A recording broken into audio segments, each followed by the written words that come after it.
Hello mga idol! Welcome back sa aking YouTube channel. Please follow me and subscribe.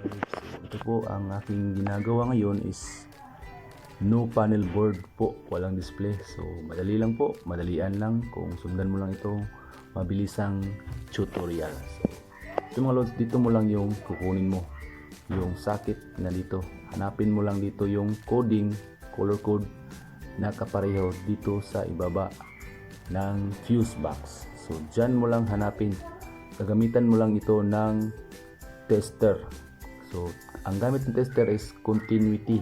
So it means kailangan mo siya ng makita kung may supply ba na lumalabas or may inductors bang dumadaan doon mismo.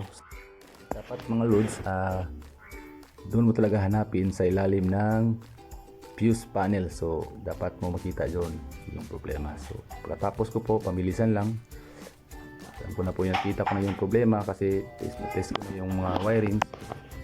Dali lang, nahanap ko na rin yung walang supply, walang dumadaang kuryente. So ito, nag-on na po siya. Tingnan natin. So yun, nag-spin na yung check engine. So it means nabuhay na po ulit yung panel niya.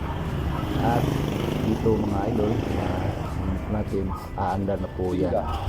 So madali lang, so huwag ka nang hanap ng iba. So doon lang. Thank you for watching po. Follow me and subscribe. Thank you po.